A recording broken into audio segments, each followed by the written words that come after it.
जय श्री राम दोस्तों। स्वागत है आप सभी का हमारे चैनल पर। दोस्तों, जब हमें अचानक बहुत तेज खुशी होती है या अचानक कोई चोट लगती है तो हमारे मुंह से बिना सोचे समझे कुछ शब्द निकलते हैं, जैसे वाओ, आउच या अरे वाह।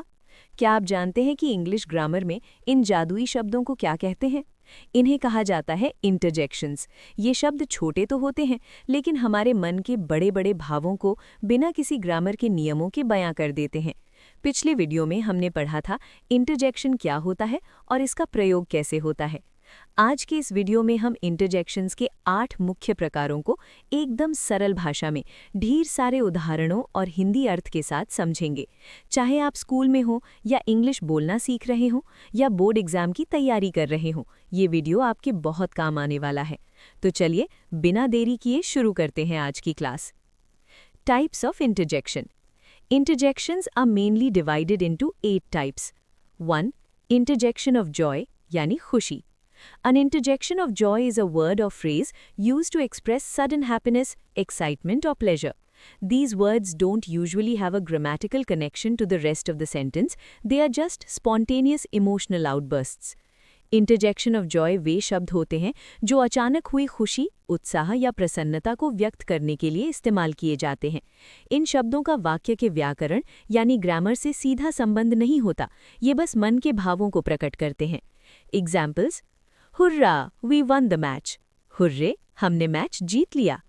यहाँ हुर्रा यानी हुर्रे ये शब्द विशेष रूप से विजय यानी विक्ट्री या किसी बड़ी सफलता का जश्न मनाने के लिए उपयोग किया जाता है।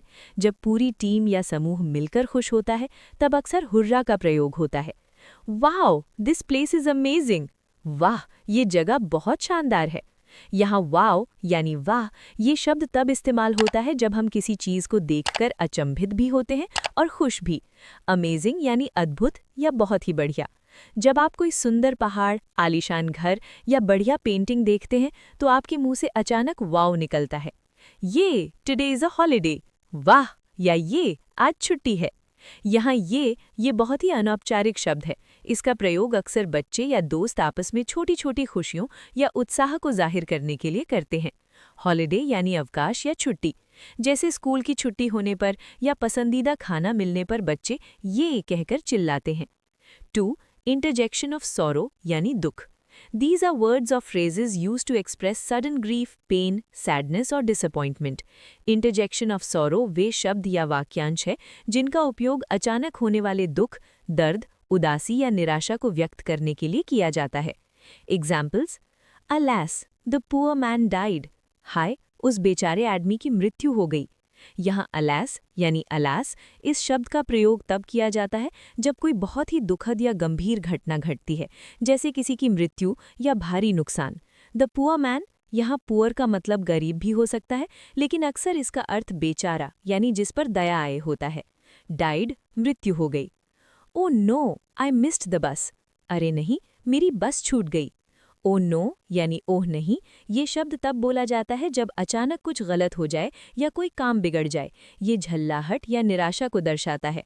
मिस्ड द बस, बस का समय पर ना मिल पाना या छूट जाना। जब आप घर से देरी से निकलें और बस को जाते हुए देखें तो आपके मुंह से अचानक ओ नो निकलता है। आह, आई फेल्ड द टेस्ट। हाय, मैं टेस्ट में फेल हो गया। यहाँ आह का प्रयोग अफसोस या ग्लानि व्यक्त करने के लिए किया गया है। ये दिल की मायूसी को दिखाता है। फेल्ड द टेस्ट, परीक्षा या टेस्ट में अनुत्तीर्ण होना। अपनी असफलता पर जब व्यक्ति दुखी होता है तब वो इस तरह के इंटरजेक्शन का उपयोग करता है। 3. इंटरजेक्शन ऑफ सरप्राइज यानी आश्चर्य. These are words or phrases used to express disbelief, amazement or shock when something unexpected happens. जब हम किसी ऐसी चीज़ को देखते या सुनते हैं जिसकी हमें उम्मीद नहीं थी तो हमारे मुंह से जो शब्द अचानक निकलते हैं उन्हें इंटरजेक्शन ऑफ सरप्राइज कहते हैं। Examples: oh, you are here. ओ, तुम यहाँ हो। ओ यानी अरे, यहाँ ओ का प्रयोग अचानक हुए भय और झटके को दिखाने के लिए किया गया है।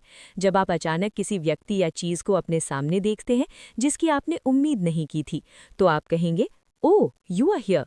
अरे, तुम यहाँ हो। What? You passed without studying. क्या? तुम बिना पढ़े पास हो गए। What यानी क्या, ये शब्द बहुत गहरे झटके या अविश्वास को दिखाता है। जब आपको किसी ऐसी बात पर यकीन ना हो जो असंभव लग रही हो, तब what का प्रयोग करते हैं।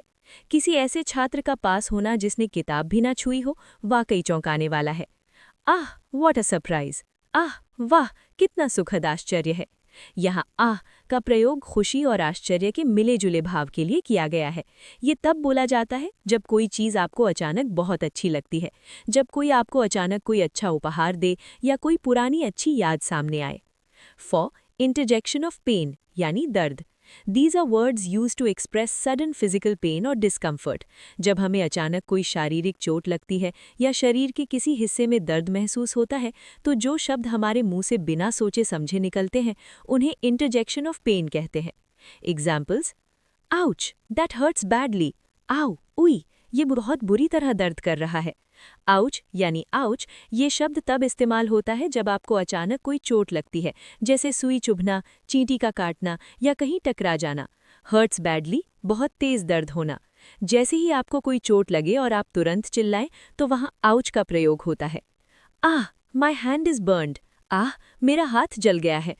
आह, यहाँ आह का प्रयोग जलन या गहरे दर्द के एहसास को दिखाने के लिए किया गया है।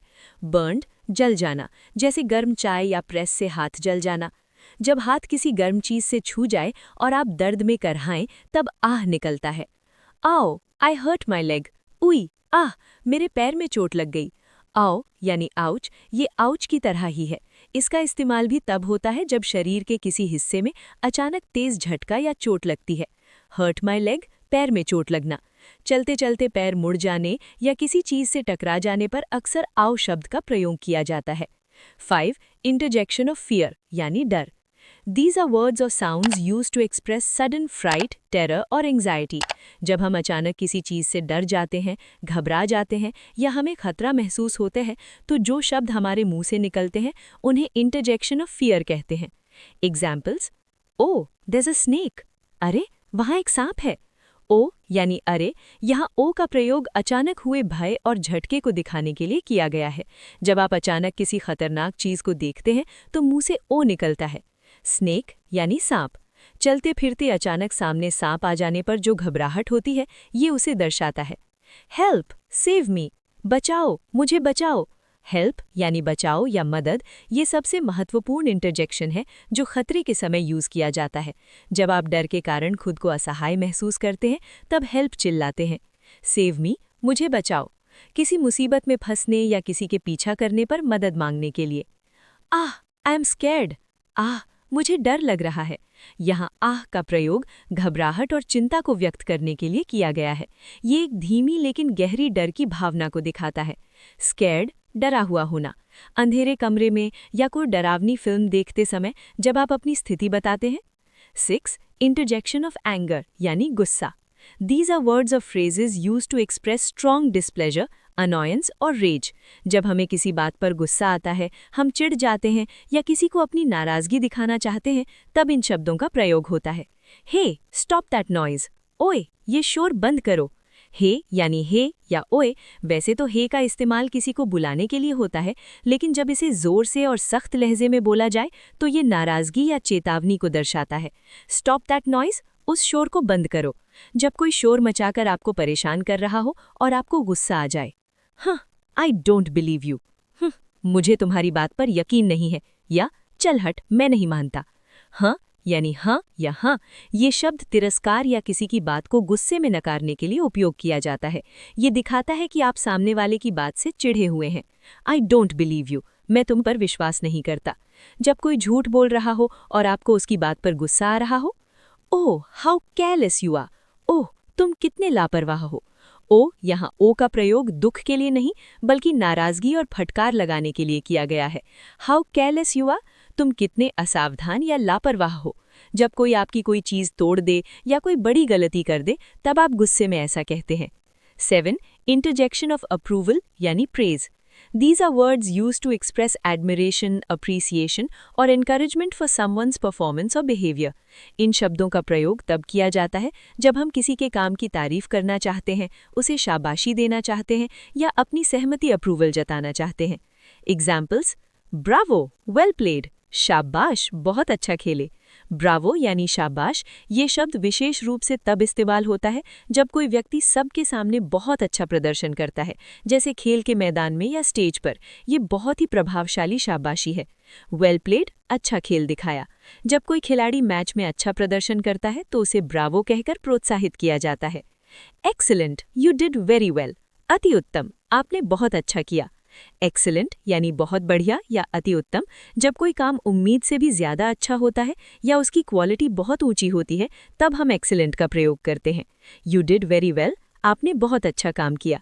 स्कूल में अच्छे नंबर आने पर या ऑफिस में कोई प्रोजेक्ट अच्छे से पूरा करने पर टीचर या बॉस ये शब्द बोलते हैं। गुड, कीप इट अप, अच्छा, इसे जारी रखो। गुड यानी अच्छा या बढ़िया, ये प्रशंसा करने का सबसे साधारण और सरल शब्द है। इसका उपयोग तब होता है जब आप किसी के काम से संतुष्ट होते हैं। कीप इट अप, इसे इसी तरह जारी रखें, यानी आगे भी ऐसे ही अच्छा काम करते रहें। जब कोई छात्र होमवर्क सही करता है या कोई छोटा सा अच्छा काम करता है तो उसे प्रेरित करने के लिए ये कहा जाता है। 8. इंटरजेक्शन ऑफ अटेंशन, कॉलिंग, ध्यान आकर्षित करना। These are words used to draw someone's attention or to call someone who is at a distance. इन शब्दों का प्रयोग तब किया जाता है जब हमें किसी का ध्यान अपनी ओर खींचना हो या किसी को बुलाना हो। Examples: Hey, listen to me. ओए, हे, मेरी बात सुनो। हे, ये किसी का ध्यान अपनी ओर खींचने का सबसे आम तरीका है। ये थोड़ा अनौपचारिक होता है, इसलिए इसका प्रयोग अक्सर दोस्तों या अपने से छोटों के साथ किया जाता है। Listen to me, मेरी बात सुनो। जब आप बोल रहे हों और सामने वाला व्यक्ति कहीं और देख रहा हो या ध्यान न दे रहा हो। Hello, is anyone there? Hello, क्या वहाँ कोई है? हेलो, नमस्कार। वैसे तो ये अभिवादन है, लेकिन जब इसे सवाल की तरह पूछा जाए तो ये किसी की मौजूदगी का पता लगाने या ध्यान खींचने के लिए इस्तेमाल होता है। Is anyone there? क्या वहाँ कोई मौजूद है? मान लीजिए आप किसी खाली कमरे में घुसते हैं और देखना चाहते हैं कि कोई है या नहीं, तब आप हेलो पुकारते हैं। लुक, अ फ्लाइंग बर्ड, देखो, एक उड़ता हुआ पक्षी। लुक इस शब्द का प्रयोग तब होता है जब आप चाहते हैं कि सामने वाला व्यक्ति किसी दृश्य को तुरंत देखे। ये आंखों के माध्यम से ध्यान आकर्षित करने के लिए है। अ फ्लाइंग बर्ड, एक उड़ती हुई चिड़िया।